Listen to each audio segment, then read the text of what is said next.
Hello दोस्तों, नमस्कार। मैं हूं आपका मित्र श्रेष्ठ नरसिंह और आज हम पढ़ेंगे कक्षा 10वीं का विज्ञान, है ना, पार्ट 5 पारिस्थितिक ऊर्जा का प्रभाव। ठीक है, इसके मैंने कई सारे वीडियो अपलोड्स कर दिए हैं मेरे चैनल पे, आप उसको देख लीजिएगा, नहीं देखे होंगे तो। ठीक है, आज का जो हमारा टॉपिक है वो है पारिस्थितिकी पिरामिड। क्या चीज़? पारिस्थितिकी पिरामिड। ये जो पिरामिड है वो अलग अलग प्रकार का होता है। यह पिरामिड 3 प्रकार का होता है: जीव की संख्या के आधार पर, जीव के भार के आधार पर और ऊर्जा के आधार पर। ठीक है, तो हमारा आज का टॉपिक जो है वो है जीव संख्या के पिरामिड। क्या है? जीव संख्या के पिरामिड।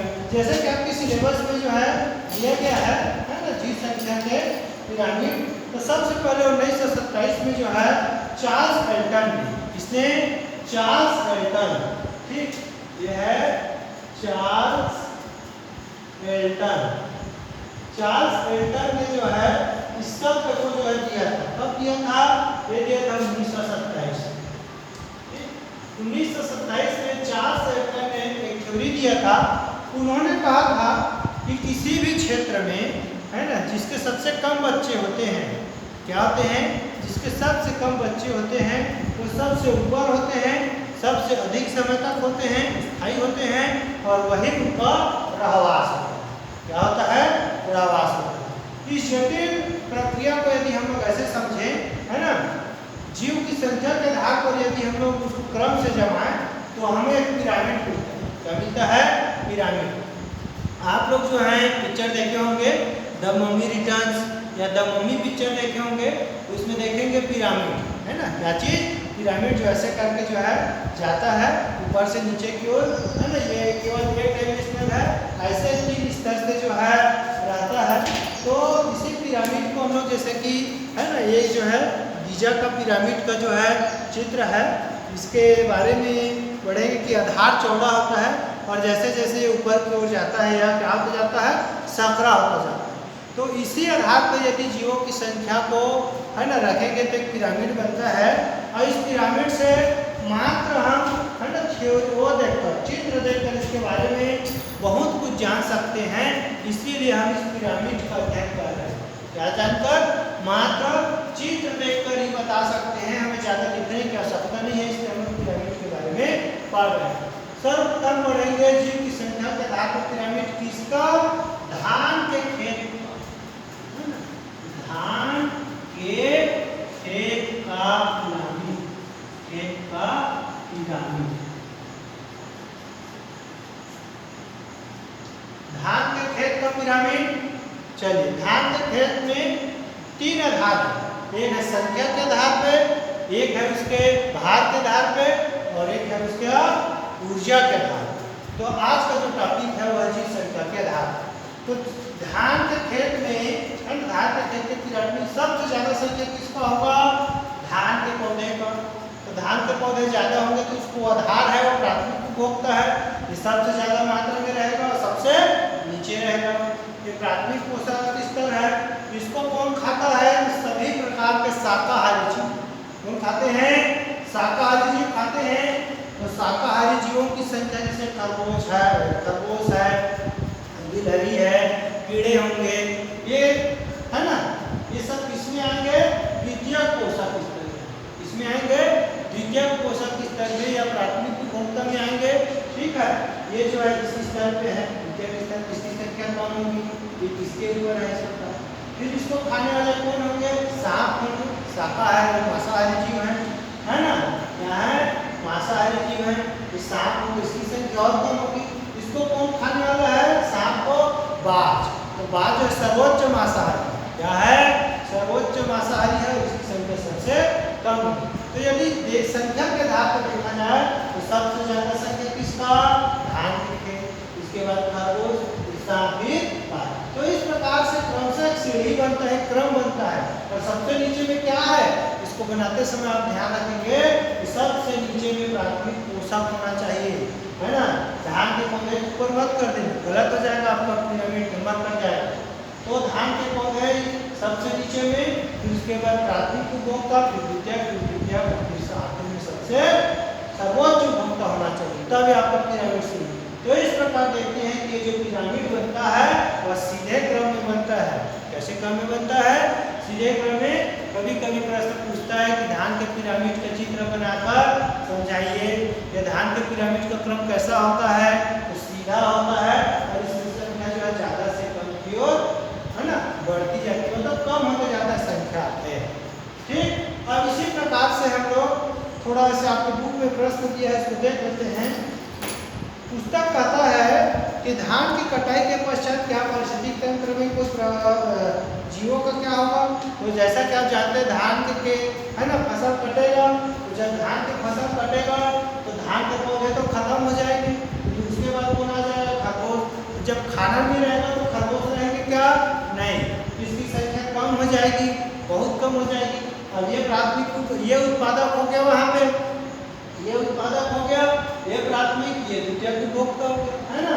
तो धान के कैसे खरगोश कम हो जाएंगे, जब खरगोश कम होगा तो सांप भी कम हो जाएंगे, और सांप कम है तो बाघ भी कम हो जाएंगे।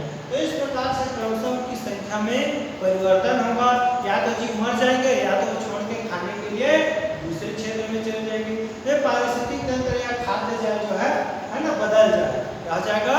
बदल जाएगा। किसी भी एक क्षेत्र में पारिस्थितिक तंत्र में खाद्य जाल हमेशा बदलते ही रहता है, वह कभी नियत नहीं होता। ठीक, तब भी क्या हर स्तर पर इतने ही जीव बचेंगे? ये प्रश्न है। तो नहीं, तब भी हर स्तर पर इतने जीव नहीं बचेंगे। अरे धान का पौधा ही नहीं रहा, पौधा नहीं रहा तो खाना नहीं रहेगा, खाना नहीं रहेगा तो सभी जीवों की संख्या कम हो जाएगी। जब धान नहीं रहेंगे ज्यादा तो खरगोश कम हो जाएंगे, भाग जाएंगे, है ना। खरगोश नहीं रहेंगे तो सांप भी नहीं रहेगा, सांप नहीं रहेगा तो बाज भी नहीं रहेगा। तो सबकी संख्या जो है परिवर्तित हो जाएगी, नियंत्रित हो जाएगी, कम हो जाएगा, और अपने भोजन के लिए वो दूसरे जीवों पर निर्भर रहना शुरू कर देंगे, है ना।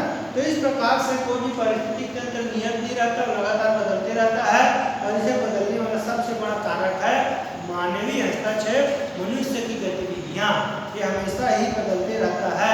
इसीलिए कहा जाता है कि ना हम लोगों को खेत में अपने फसल बदल बदल के लगाना चाहिए, लगातार एक ही पौधे की जो है खेती नहीं करना चाहिए। लगातार खेती करने से जैसे क्या कर सकते हैं आप, रबी फसल में जो है ना गेहूँ उगा सकते हैं, गेहूँ की जगह दाल उगा सकते हैं। इसी प्रकार से जैव विविधता बनी रहती है, और खेती किसानी के साथ साथ मछली पालन भी करनी चाहिए, है ना, कर सकते हैं यदि है सुविधा तो। ऐसा बुक वाला कहता है, मैं नहीं कह रहा हूँ, है ना भाई, आपके बुक में है। ठीक, इससे जैव विविधता बनाए रखा जा सकता है और उसकी संख्या नियंत्रित रहती है प्राकृतिक रूप से। ठीक, तो इस प्रकार हम पारिस्थितिक तंत्र के पिरामिड को अध्ययन करने के लिए कुछ अन्य पिरामिडों का अध्ययन करते हैं। तो ये देखिए जंगल का पिरामिड है ना, और यह है तालाब का पिरामिड। सबसे पहले मैं आपको बताता हूँ तालाब का पिरामिड। ठीक, तालाब कितना है? तो एक है तालाब। ठीक है, तालाब एक संख्या के आधार पे तालाब में बहुत सारे सवाल होंगे, घास होगा, है ना भाई। तो ये हो गया, फिर उस पर सवाल बहुत सारी छोटी मछलियाँ होंगी, छोटी मछलियों को खाने वाले बहुत कम जो है बड़ी मछलियाँ। तो तालाब एक है, इसीलिए सबसे कम। ठीक, नीचे कम है। उसके बाद सवाल ज़्यादा होंगे, हरे पौधे ज़्यादा हैं।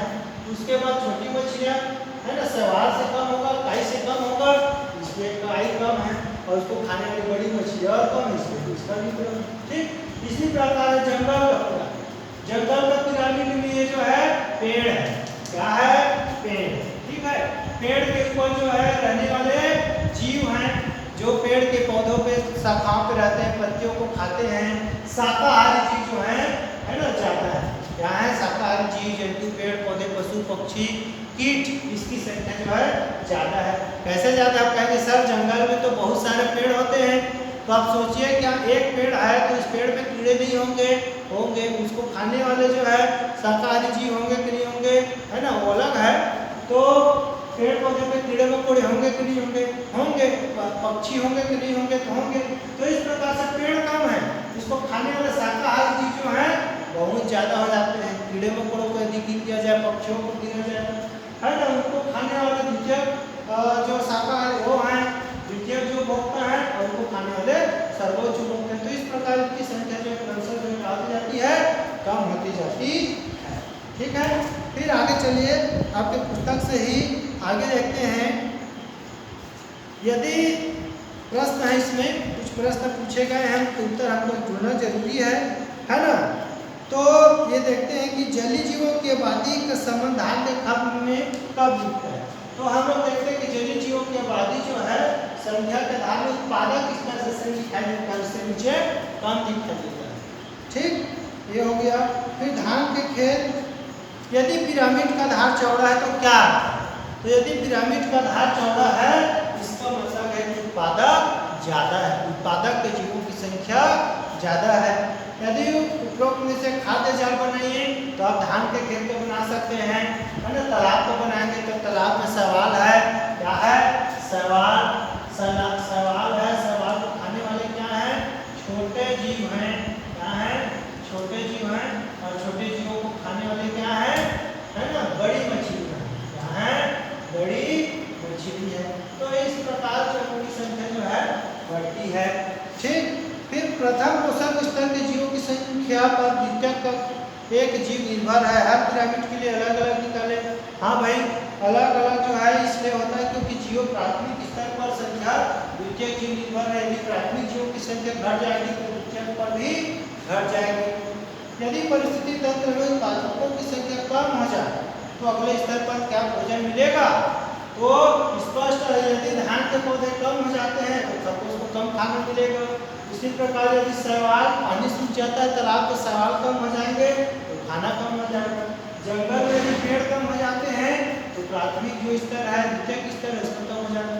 तो स्पष्ट है कि यदि प्राथमिक स्तर पर जीवों की संख्या जो कम होती है तो इसका स्पष्ट प्रभाव द्वितीयक स्तर पर देखने को मिलता है ना। भोजन कम हो जाएगा, भोजन कम होगा तो या तो दूसरे एरिया में जाना पड़ेगा या फिर उनकी संख्या भोजन के कारण उनकी मृत्यु हो जाएगी। तो स्पष्ट निर्धारित है कि उत्पादकों से प्राथमिक पोषक स्तर की संख्या बढ़ने या घटने से द्वितीयक पोषक स्तर की संख्या बढ़ती या घटती है। ठीक है, ये इससे हमें पता चलता है। तो वीडियो को, यदि आपको मेरा यह वीडियो अच्छा लगता है इसे लाइक कीजिए, शेयर कीजिए, सब्सक्राइब कीजिए और अपने मित्रों को, है ना, शेयर कीजिए। मैं यह वीडियो उन बच्चों के लिए बना रहा हूँ जो इस कोरोना काल में भी स्कूल नहीं आ पाते हैं, घर में बैठ के पढ़ रहे हैं। ठीक है, उनके लिए है। और आपके बाकी सभी मित्रों को यह शेयर कीजिए। यदि आपको मेरी इस वीडियो में कुछ कमी नजर आती है तो इसे आप कमेंट बॉक्स में जरूर लिखिए, मैं आपको उसको, है ना, सुधारने का जरूर प्रयास करूँगा।